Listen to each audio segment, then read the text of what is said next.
नमस्ते प्यारे दोस्तों। आज मैं आपके लिए एक बहुत ही प्यारी और जादुई कहानी लेकर आया हूँ।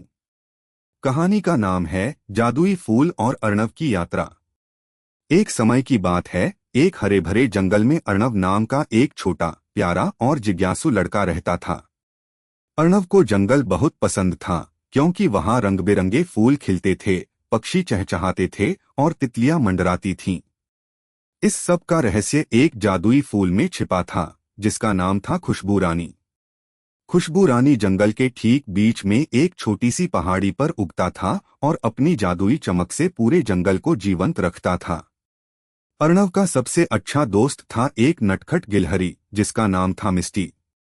मिस्टी बहुत फुर्तीली और बातूनी थी। एक सुबह जब अर्णव और मिस्टी हमेशा की तरह खुशबू रानी के पास खेलने गए, तो उन्होंने कुछ अजीब देखा। खुशबू रानी मुरझाया हुआ लग रहा था। उसकी पंखुड़ियां झुकी हुई थीं और उसकी चमक फीकी पड़ रही थी। जंगल का रंग भी थोड़ा कम हो रहा था। पक्षियों का चहचहाना भी धीमा हो गया था। अर्णव और मिस्टी बहुत घबरा गए। मिस्टी, खुशबू रानी को क्या हुआ? अर्णव ने उदास होकर पूछा।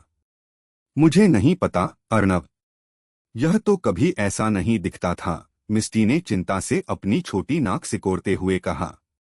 उन्हें लगा कि कुछ बहुत बुरा हुआ है। परेशान होकर अर्णव और मिस्टी बुद्धिमान उल्लू दादा के पास गए, जो जंगल के सबसे पुराने और ज्ञानी प्राणी थे।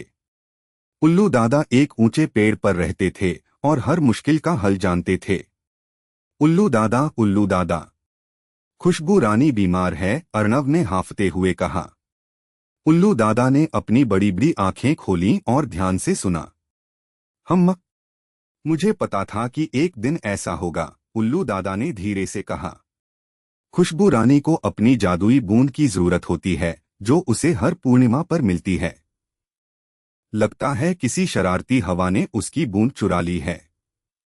उल्लू दादा ने समझाया कि खुशबू रानी की जादुई बूंद बहुत खास होती है। वह बूंद आकाश से तब गिरती है जब तीन रहस्यमय चीजें एक साथ मिलती हैं: पहाड़ी पर चमकता तारा, बहती नदी का सबसे मीठा पानी और छिपी हुई गुफा का शांत संगीत। तुम्हें ये तीनों चीजें ढूंढनी होंगी ताकि खुशबू रानी फिर से खिल उठे और जंगल अपनी रौनक पा सके, उल्लू दादा ने कहा। अर्णव और मिस्टी ने एक दूसरे को देखा। यह एक बड़ी चुनौती थी, लेकिन वे जंगल को बचाना चाहते थे। हम तैयार हैं, उल्लू दादा, अर्णव ने हिम्मत जुटाकर कहा। उनकी यात्रा पहाड़ी पर चमकते तारे को ढूंढने से शुरू हुई। वह पहाड़ी बहुत ऊंची और पत्थरों से भरी हुई थी। चढ़ाई मुश्किल थी, खासकर अर्णव के लिए। मिस्टी अपनी फुर्ती का इस्तेमाल करते हुए ऊपर चढ़ गई और अर्णव को रास्ता दिखाया। अर्णव, अपना हाथ दो, मैं तुम्हें खींचूंगी, मिस्टी ने अपनी छोटी पूंछ से इशारा करते हुए कहा। अर्णव ने हिम्मत की और एक एक कदम ऊपर रखा। थोड़ी देर में वे पहाड़ी के ऊपर पहुंच गए। वहां एक बड़ा सा मशरूम चमक रहा था, जैसे कोई तारा जमीन पर आ गया है। यही है चमकता तारा, अर्णव खुशी से बोला। चमकते मशरूम ने उन्हें अगले रहस्य की ओर इशारा किया: बहती नदी का सबसे मीठा पानी। वे पहाड़ी से उतरकर नदी की ओर चले। नदी बहुत तेज बह रही थी और उसकी लहरें पत्थरों से टकरा रही थीं। नदी के बीच में उन्हें एक खास चमकदार पत्थर दिखा। सबसे मीठा पानी उस पत्थर के पास ही मिलेगा, उल्लू दादा की बात याद आई। लेकिन पत्थर तक पहुंचना मुश्किल था। नदी का बहाव बहुत तेज था। अर्णव ने देखा कि नदी के किनारे एक लंबी मजबूत डाल पड़ी है। मिस्टी, क्या तुम उस डाल पर चढ़कर उसे पत्थर तक पहुंचने में मदद कर सकती हो? अर्णव ने पूछा। मिस्टी तुरंत डाल पर कूद गई और उसे धकेलने लगी। अर्णव ने दूसरी तरफ से डाल को पकड़ा। धीरे धीरे उन्होंने डाल को उस चमकदार पत्थर तक पहुंचा दिया। पत्थर के पास का पानी अद्भुत रूप से शांत और मीठा था। अर्णव ने अपनी हथेली में थोड़ा पानी लिया और उसे महसूस किया। वाह, यह तो अमृत जैसा है, उसने कहा। मीठे पानी ने उन्हें तीसरे रहस्य की ओर बढ़ाया: छिपी हुई गुफा का शांत संगीत।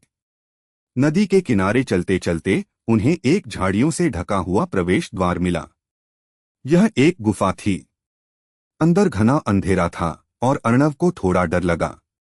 डरना मत अर्णव, मैं तुम्हारे साथ हूँ, मिस्टी ने कहा और अर्णव के कंधे पर चढ़ गई। उन्होंने गुफा में प्रवेश किया। जैसे ही वे अंदर गए, उन्हें एक धीमी मधुर धुन सुनाई दी। यह धुन किसी संगीत उपकरण से नहीं आ रही थी, बल्कि हवा में तैर रही थी। वे आवाज का पीछा करते हुए गुफा के अंदरूनी हिस्से तक पहुंचे। वहां एक क्रिस्टल चमक रहा था और उससे हल्की सी धुन निकल रही थी। यह क्रिस्टल ही शांत संगीत का स्रोत था। जैसे ही अर्णव ने उसे छुआ, क्रिस्टल और तेजी से चमकने लगा। उसमें से एक नीली रोशनी निकली और बाहर आकाश की ओर इशारा किया। यह हमें बता रहा है कि जादुई बूंद कहाँ मिलेगी, मिस्टी ने उत्साहित होकर कहा। उल्लू दादा की सभी बातें सच हो रही थीं। अर्णव और मिस्टी तुरंत गुफा से बाहर निकले। सूरज ढल रहा था और आकाश में हल्के नारंगी और गुलाबी रंग छा रहे थे। तभी एक हल्की बारिश की बूंद गिरी, लेकिन यह कोई साधारण बूंद नहीं थी। यह इंद्रधनुष के रंगों से चमक रही थी और सीधे खुशबू रानी की ओर आ रही थी। इंद्रधनुषी बूंद, अर्णव चिल्लाया। यह वही जादुई बूंद थी जिसकी खुशबू रानी को जरूरत थी। वे भागते हुए खुशबू रानी के पास पहुंचे। इंद्रधनुषी बूंद धीरे धीरे खुशबू रानी की पंखुड़ियों पर गिरी और बिखर गई। जैसे ही बूंद फूल को छुई, एक चमत्कार हुआ। खुशबू रानी तुरंत अपनी पूरी चमक और रंग के साथ खिल उठा। उसकी मुरझाई हुई पंखुड़ियां फिर से सीधी हो गईं और उसने पूरे जंगल में अपनी मीठी जादुई सुगंध फैला दी। जंगल में फिर से रौनक लौट आई। पक्षियों ने जोर से चहचहाना शुरू कर दिया, तितलियां नाचने लगीं और हर तरफ खुशी फैल गई। जंगल के सभी जानवर अर्णव और मिस्टी के चारों ओर इकट्ठा हो गए। हिरण, खरगोश और छोटे छोटे पक्षी खुशी से उछल रहे थे। उल्लू दादा भी नीचे आए और अर्णव तथा मिस्टी की पीठ थपथपाई। तुम दोनों ने कमाल कर दिया। तुम्हारी बहादुरी और लगन ने खुशबू रानी और हमारे जंगल को बचा लिया, उल्लू दादा ने गर्व से कहा। अर्णव और मिस्टी मुस्कुराए। उन्हें बहुत खुशी हुई कि वे जंगल के लिए कुछ कर पाए। उस दिन के बाद अर्णव और मिस्टी जंगल के असली नायक बन गए। उन्होंने सीखा कि मिलकर काम करने से और हिम्मत न हारने से कोई भी मुश्किल आसान हो जाती है। वे यह भी समझ गए कि प्रकृति कितनी अनमोल है और हमें उसकी देखभाल करनी चाहिए। खुशबू रानी हर दिन और चमकता रहा और जंगल हमेशा खुशहाल और हरा भरा रहा। अर्णव और मिस्टी अब और भी ज्यादा जंगल का ध्यान रखते थे, क्योंकि वे जानते थे कि जंगल की खुशी उनकी अपनी खुशी थी। इस कहानी से हमें यह सीख मिलती है कि हमें हमेशा एक दूसरे का सहयोग करना चाहिए, कभी भी हिम्मत नहीं हारनी चाहिए और प्रकृति की देखभाल करनी चाहिए। अगर आपको यह कहानी पसंद आई तो कृपया इसे लाइक करें, अपने दोस्तों के साथ शेयर करें और हमारे चैनल को सब्सक्राइब करना न भूलें।